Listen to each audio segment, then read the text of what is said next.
नागपंचमी का साजरी करतात? भावासाठी उपवास तेवढं माहिती. भावासाठी उपवास पण करतात भावासाठी. अच्छा। तो guys welcome to Beti farm. तो चलो आज देखते हैं कि पूरे गांव वाले मिलके नागपंचमी कैसे मनाते हैं। तो ये है हमारा गांव और ये है गांव का मंदिर और देखते हैं कि यहाँ पे नागपंचमी किस तरीके से मनाई जाती है।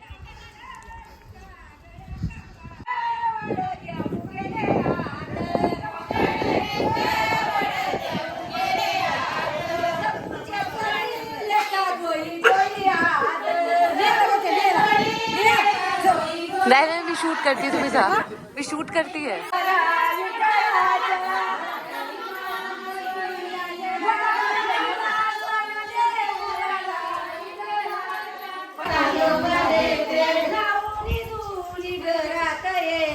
कंपाळी तुंकाचा चांदवाले ते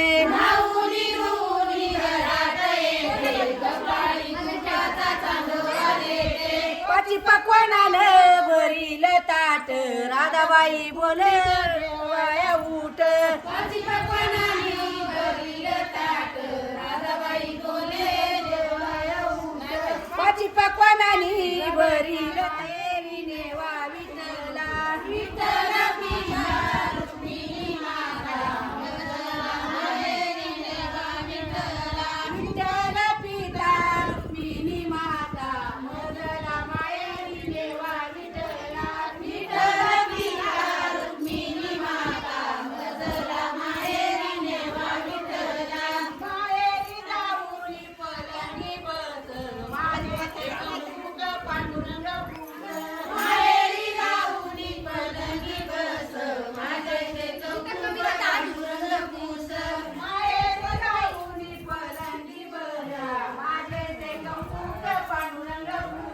ये सब पंचमी के खेल है जो ये सब खेल रहे हैं।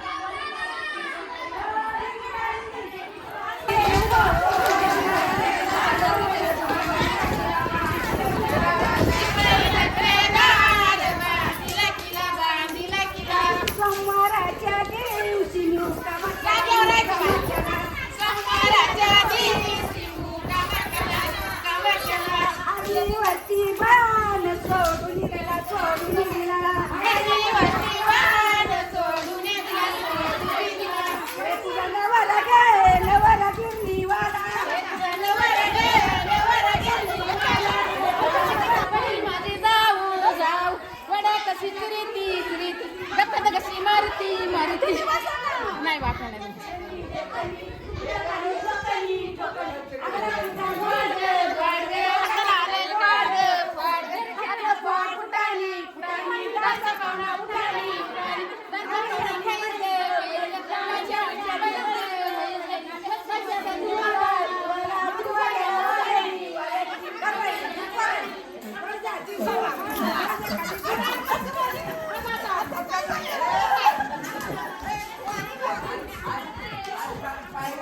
नागपंचमी हा सण मी लहानपणापासून कधीच साजरा नाही केला, कारण सिटिंग मध्ये राहिल्यामुळे मला खरंच कधी काय अंदाजच नव्हता की नागपंचमी का साजरा करता, त्याच्या मागचं महत्व काय असतं, त्याच्या मागचं लॉजिक काय असतं वगैरे का कधी सिटी मध्ये राहिल्यामुळे कधी तो प्रश्नच आला नाही मनामध्ये.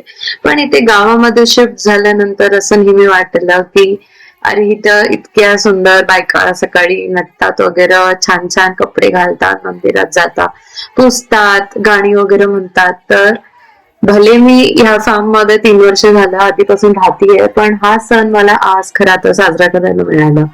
तर आज मी गेले आणि आज एक कम्प्लीट मला वेगळ्या अँगलनी नागपंचमी बघायला मिळाली. चला ऐकूयात की ह्यांची स्टोरी अबाउट नागपंचमी काय म्हणते. 4 बहिणी होत्या. हा 4 बहिणी होत्या. तर त्याच्यातून त्या अशा जावा होत्या 4 जणी. तर त्यातून ना तिघींना भाऊ होते, एकीला भाव नव्हता. तर तिघी काय बोलायच्या, म्हणायच्या आता तुला भाव आहे तू जाशील, ती म्हणायची तुला भाव आहे तू जाशील, मला भाव नाही मी कुठे जाऊ, ती म्हणायची. तर भाऊ काय म्हणायचा, जो नाग आहे ना, नाग सर्प, तो पुरुष होऊन भाऊ होऊन तिला आणायला गेला बहिणीला. म्हणजे नाग तो भाव झाला आणि त्या बहिणीला आणायला गेला आणि तिला घेऊन गेला. तिथून पुढं नागपंचमी साजरी झाली. तिथून पुढं म्हणतात भावाने बहिणीने उपास करायचा असतो भावाचा. हा, मग बहीण उपास करते भावाचा. मग बाया जमिती, मग हळद कुंकू लावतात, इकुमिरीला गाणं बोलतात, मंदिरामध्ये जातात, धिंगा मस्ती करतात, देवाला निवद दाखवतात, पुरणपोळी करतात, देवाला निवद दाखवतात आणि खेळतात आणि येतात. मला एवढीची हिस्टरी एवढी